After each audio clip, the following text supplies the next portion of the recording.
Bismillahirrahmanirrahim. Assalamualaikum warahmatullahi wabarakatuh. Alhamdulillah, alhamdulillahilladzi ja'ala al-ilma taharatan lil-nufus wa nuran fil-basair wa hadiyan ilal jannah. Untuk mendapatkan video-video ceramah terbaru, jangan lupa like, subscribe, dan share. Wa asyhadu anna Muhammadan abduhu wa rasuluhu shadiqul burhan. Allahumma shalli wa sallim ala rasulika karim Muhammad sallallahu alaihi wasallam wa ala alihi wa ashabihi wa man tabi'ahu bi ihsanin ila yaumiddin. Amma ba'du. Puji dan syukur senantiasa dan tidak pernah bosan-bosannya kita mengucapkan kehadiran Sang Maha Pencipta Allah Subhanahu wa Ta'ala, yang mana dengan limpahan karunia-Nya, rahmat-Nya, hidayah-Nya, serta anugerah-Nya kepada kita semua, kita kembali masih diberi kesempatan, kesehatan, dan usia panjang oleh Allah untuk sama-sama dan senantiasa mengabdikan diri kita di jalannya dengan menjalankan segala perintahnya dan menjauhi semua larangannya.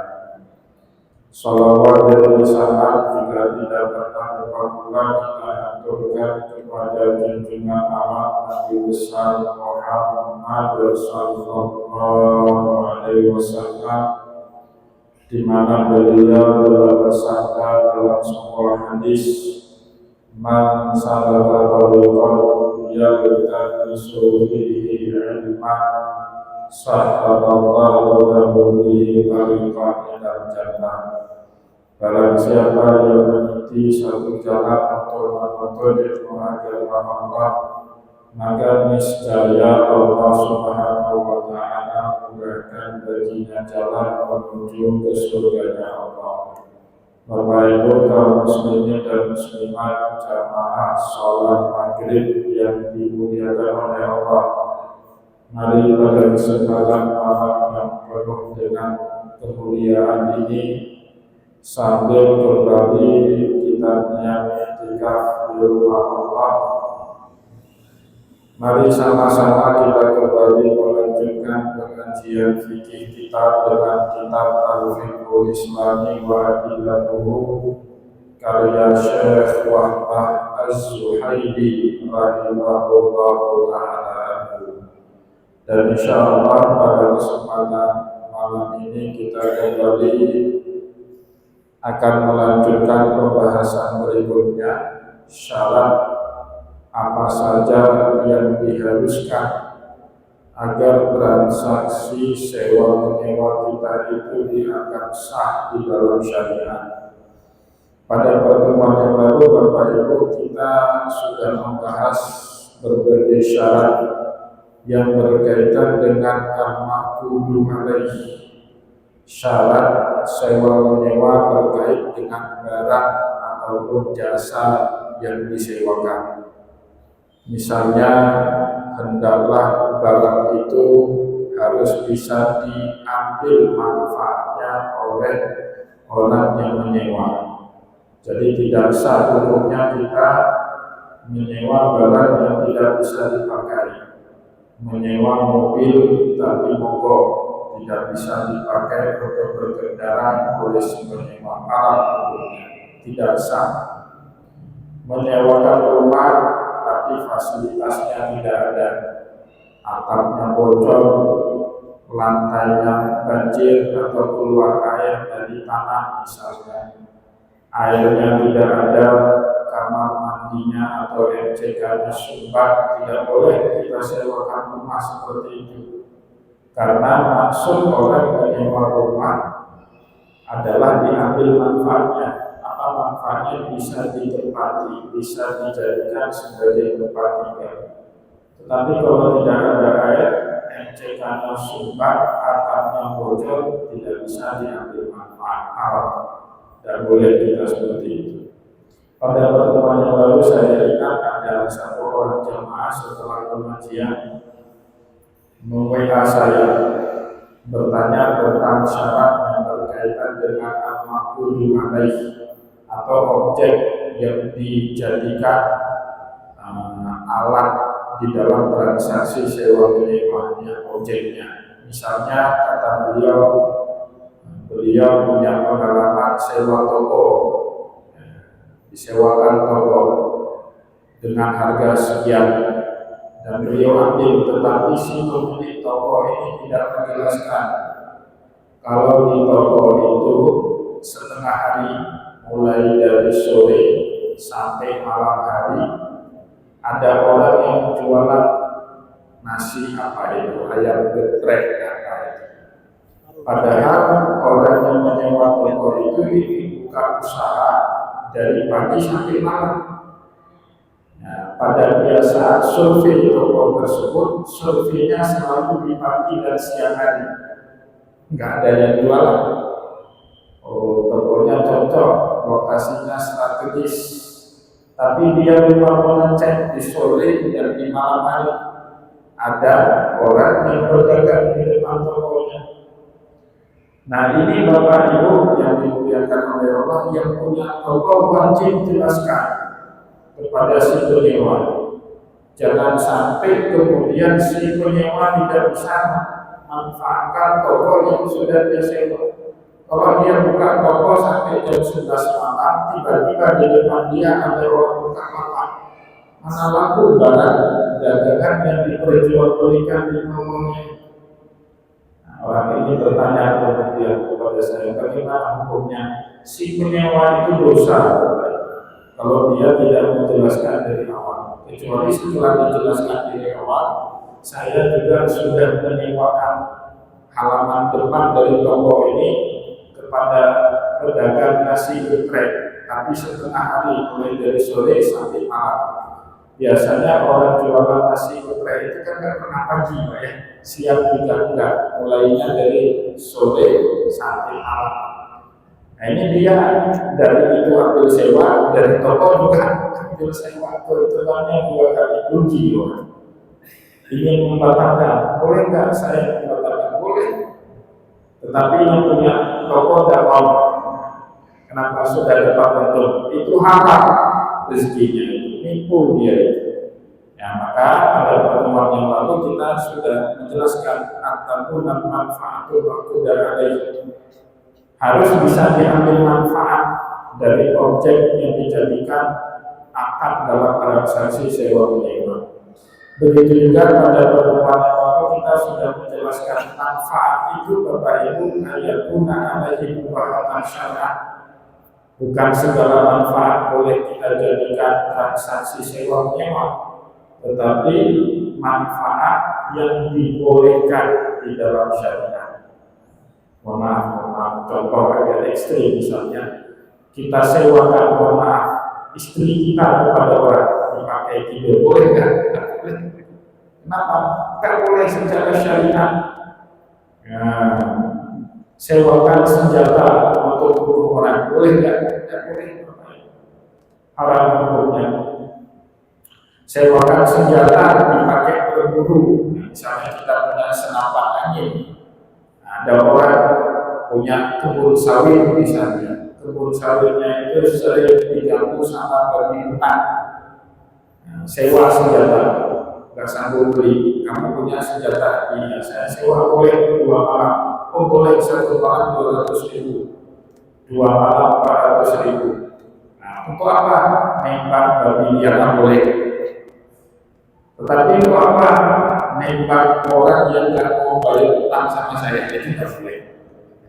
Haram hukumnya, itu sudah kita bahas pada pertemuan yang lalu, yaitu syarat transaksi jual beli yang berkaitan dengan objek dalam akad transaksi jual beli. Insya Allah pada malam ini Bapak Ibu kaum muslimin dan muslimat jamaah pengajian yang dimuliakan oleh Allah, kita lanjutkan dengan syarat berikutnya, Amma syurutul ujrati fahiyah, syarat yang berkaitan dengan ujroh. Ujroh itu harga. Orang kan Bapak Ibu menyewakan barang atau menyewakan jasa, tujuannya mencari upah, cari ongkos, cari keuntungan. Yang keuntungan ini juga ada syarat-syaratnya sebagaimana objek barang yang kita sewakan. Objek barang yang kita sewakan atau jasa yang kita sewakan kepada orang itu punya syarat-syaratnya di dalam ini. Begitu juga halnya dengan upah. Tidak boleh sembarangan kita bayar orang dengan sesuatu yang tidak punya nilainya. Nah, maka oleh sebab itu Bapak Ibu ada dua di dalam fikih yang harus terpenuhi saat kita membayar upah daripada barang yang kita ambil sewanya. Yang pertama di situ disebut oleh Syekh Wahbah Zuhaili, antakuna al-ujratu ma'alan mutakawwiman, hendaklah upah itu harta benda yang dianggap punya nilai oleh masyarakat setempat, makluman dan diketahui bahwasanya benda itu punya nilai, dan mesti dengan uang. Nah, Bapak Ibu boleh membayar harga sewa dari rumah yang kita sewa misalnya dengan apapun yang bernilai dan dianggap itu sebagai harta benda oleh kedua pihak. Nah, misalnya kita mau sewa rumah atau sewa kantor, sewa toko, tapi kita bilang sama yang punya tokonya, saya belum punya uang. Misalnya harga toko 30 juta rupiah, tapi saya punya sepeda motor harganya sebesar 30 juta rupiah. Boleh nggak toko 1 tahun ini saya sewa, tapi saya bayarnya dengan sepeda motor seharga 30 juta rupiah. Ternyata dilihat sepeda motornya second baru 1 tahun pakai, dan memang harga pasarannya sekitar itu, sepeda motor itu 30 juta rupiah. Setuju si pemilik toko, oh boleh, ya udah ini toko ambil untukmu, motor buat saya. Boleh nggak seperti itu? Boleh, dan mesti dengan uang. Maka disebut di dalam kitab Fiqhul Islam wa'ilatu antakuna al-ujratu ma'alan mutakawwiman ma'luman.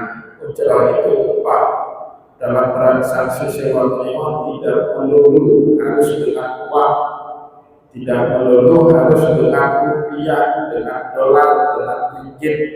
Boleh juga dengan malan mutakawwiman, semua yang dianggap oleh masyarakat sebagai harta benda dan dia punya nilai dari segi ekonomis, maklumat dan sama-sama tahu. Nggak ada manipulasi di situ, boleh kita jadikan sebagai alat tukar upah di dalam transaksi sewa menyewa apapun itu. Dengan motor boleh, dengan mobil boleh. Bapak Ibu sewa rumah per tahun harga rumahnya 20 juta. Kebetulan kita punya uang, tapi butuh uangnya untuk modalin usaha.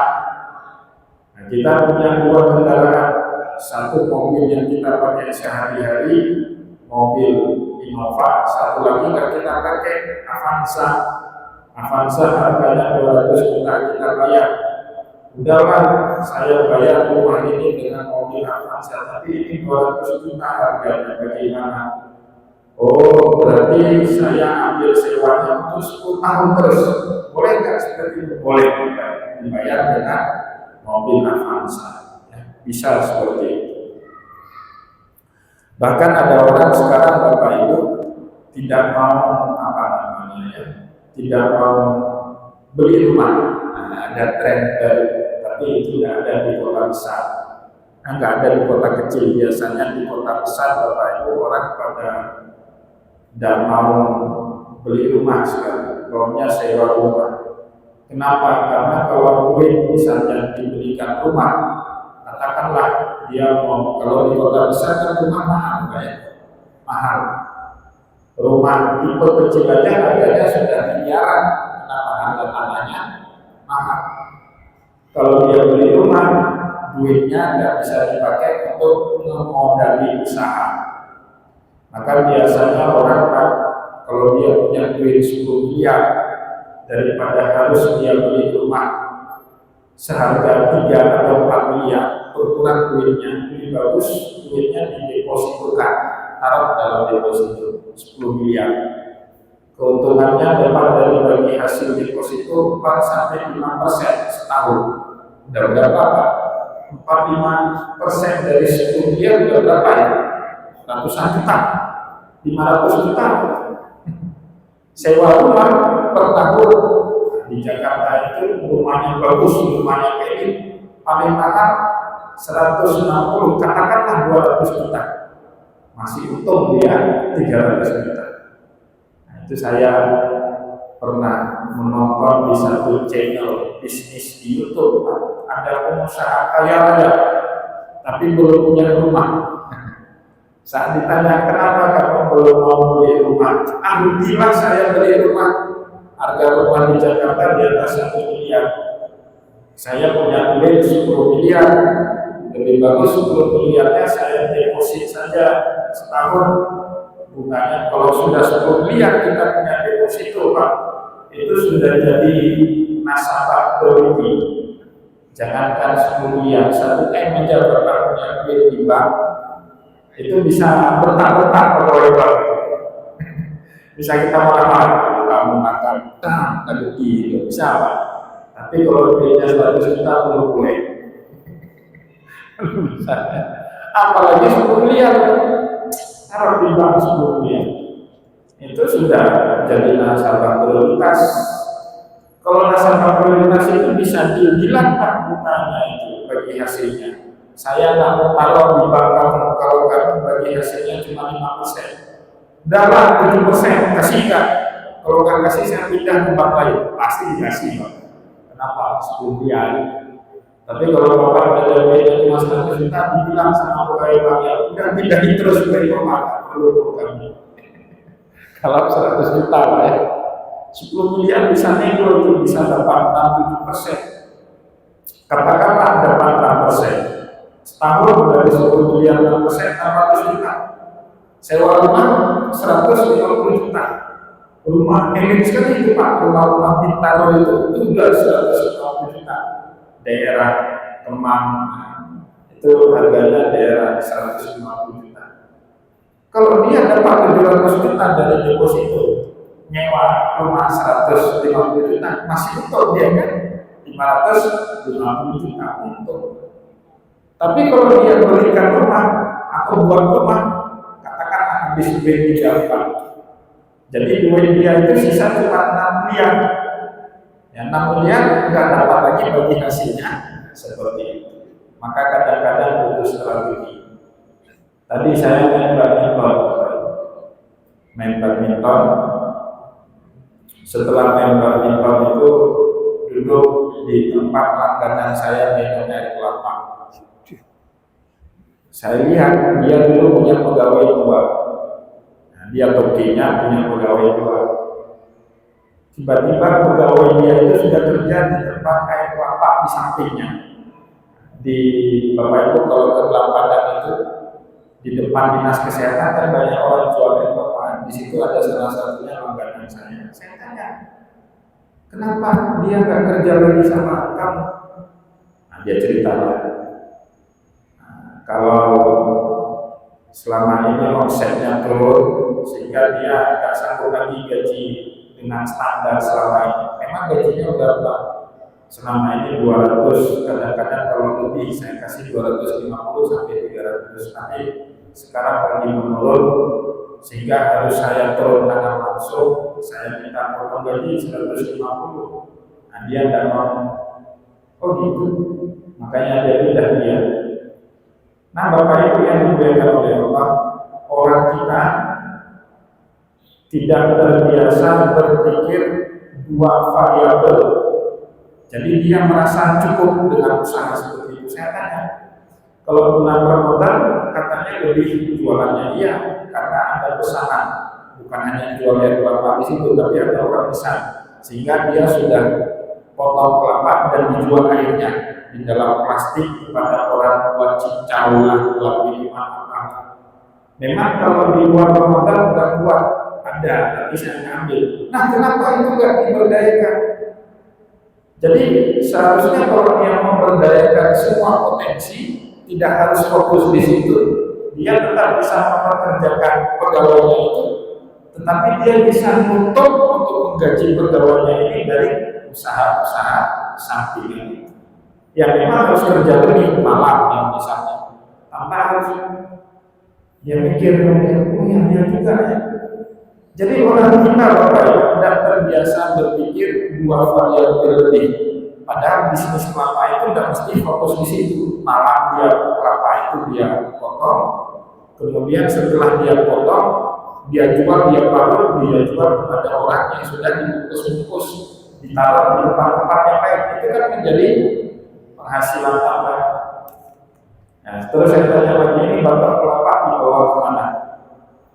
Nah, batok kelapanya dibuang, diambil sama dinas kebersihan. Oh salah, saya bilang. Kebetulan Bapak Ibu saya pernah belajar tentang buat briket.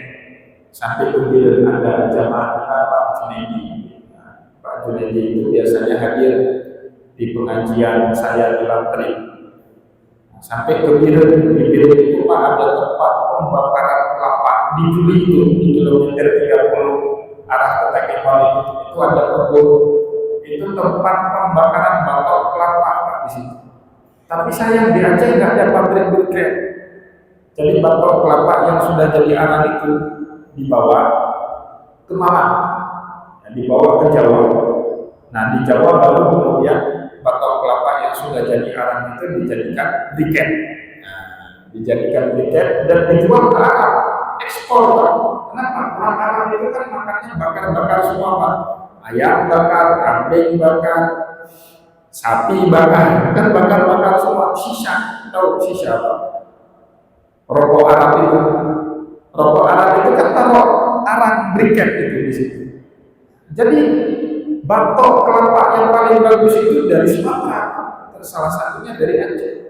Nah sekarang sudah ada juga pabrik pembakaran batok kelapa di Kumbaya. Itu ada beberapa orang dia cari pasar Mahira, pasar Penayung, itu batok kelapanya sudah habis diborong semua. Saya bilang ini jadi duit, jangan dikasih ke dinas apa itu, lingkungan LHKH apa DKK. Rugi, bayar lagi, bayar kan? Ya, bayar berapa bayar? 1 bulan 500.000 rugi. Jangan kasih, ini berharga, yang gede itu, betul. Nah, saya kasih nomornya sama Pak Junedi yang kebetulan beliau juga ikut bakar batok kelapa itu, bakar di Krum Raya sana. Akhirnya komunikasi dan batok kelapanya sudah enggak lagi diambil sama dinas kebersihan lingkungan hidup, itu sudah dapat ekonomi ya. Jadi batok kelapa pun sebenarnya berharga itu. Nah, informasi seperti ini kadang-kadang nggak sampai sama masyarakat kita kalangan bawah itu, padahal punya nilai ekonomis ya. Jadi semua sekarang itu sebenarnya punya nilai ekonomi, cuma pinter-pinter kita saja. Pinter-pinter kita saja untuk mencari tahu ilmunya seperti apa. Maka oleh sebab itu Bapak Ibu jangan pernah menyepelekan orang yang sewa. Mungkin kalau di Banda Aceh Pak tinggal bukan rumah mantan sewa. Nah, sewa yang lagi ada dulu kan. Belum tentu Pak sewa itu bagian daripada strategi. Kayak cerita kita di Jakarta itu. Orang sewa ternyata dia punya strategi keuangan. Nah, ini makanya literasi keuangan itu penting sekali, literasi keuangan. Apalagi maaf, nah, saya sering bilang kalau Bapak Ibu punya duit tidak usah ditabung di bank. Inflasi pada Aceh, boleh bukan nanti data BPS pada Aceh aja, buka BPS kota Banda Aceh. Inflasi di Banda Aceh itu 5% setahun. Kalau kita nabung Pak, bagi hasil nabung itu cuma 1-2%, deposito aja maka 4%. Hilang daya beli duit kita kalau nabung. jangan nabung, tapi investasi.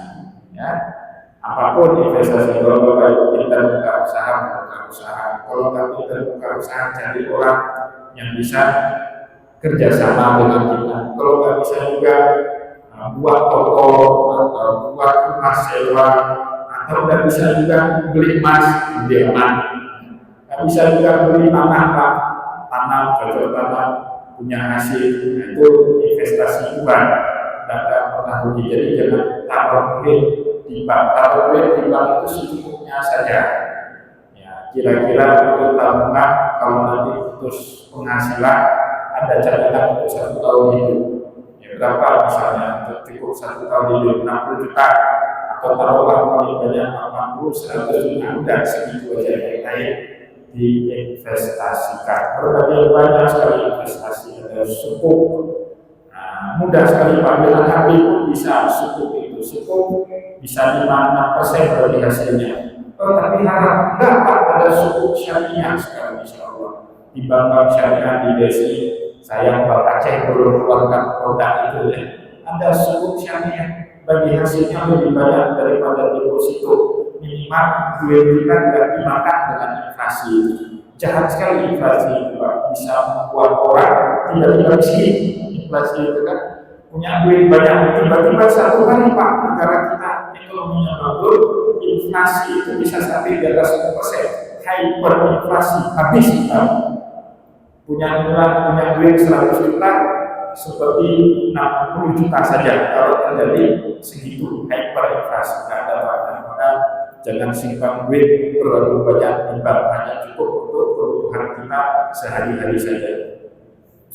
Bapak Ibu kaum muslimin dan muslimat jamaah pengajian yang dimuliakan oleh Allah, wa hadza bi ittifaqil ulama, bahwasanya upah yang digunakan dalam transaksi sewa menyewa itu bisa berupa harta benda yang punya nilai ekonomis, tetapi diketahui disetujui oleh kedua belah pihak, itu sepakat para ulama terhadap syarat ini.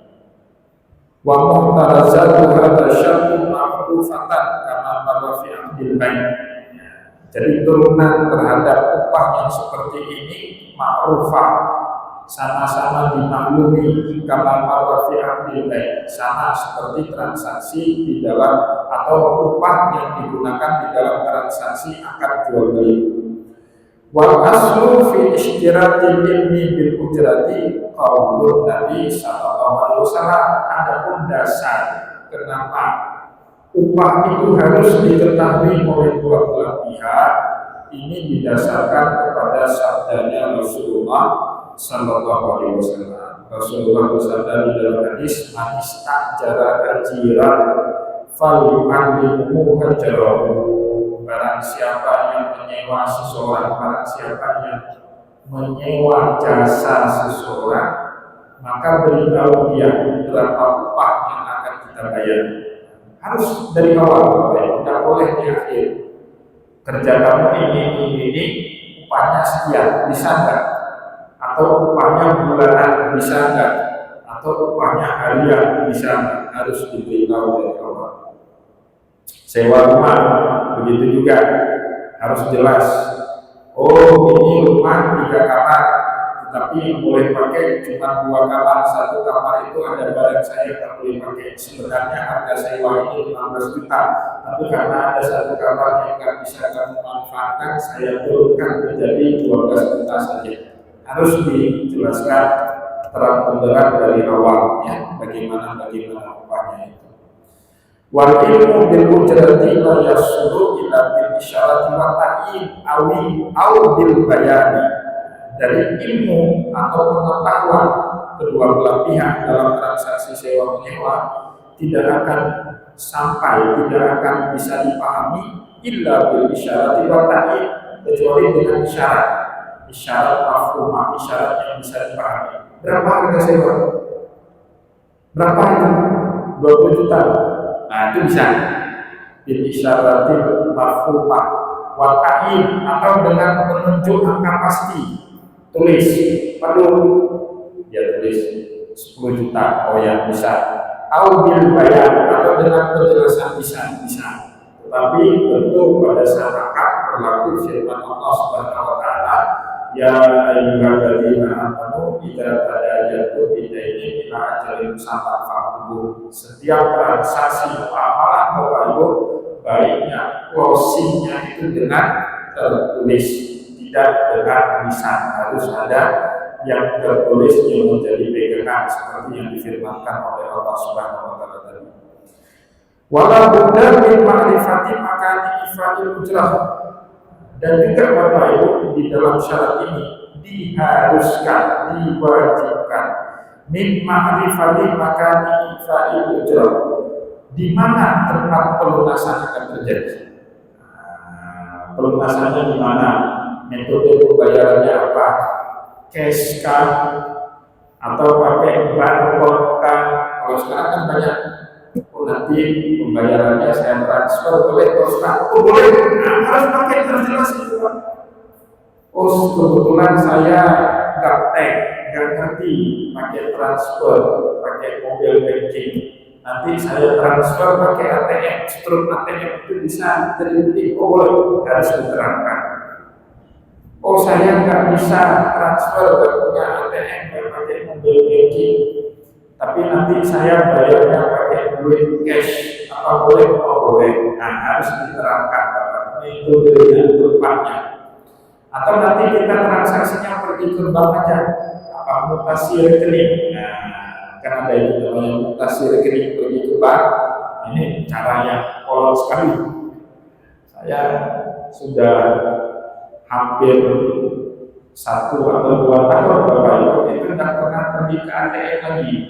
Udah pakai ini semua. Apalagi di Jakarta itu ada tempat-tempat tertentu kami nggak terima cash.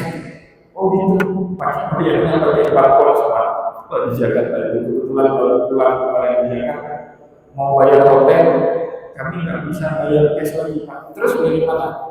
Boleh pakai barcode atau pakai metode pembayaran lain, kredit card, debit card, boleh. Udah pakai barcode saja. Dan modern, yang model pembayaran sudah sangat banyak sekarang. Kalau di Aceh kan harus bawa duit cash, mobil kita nggak bawa duit cash. Misalnya mobil di Jendol, bayar pakai barcode aja, mana nanti?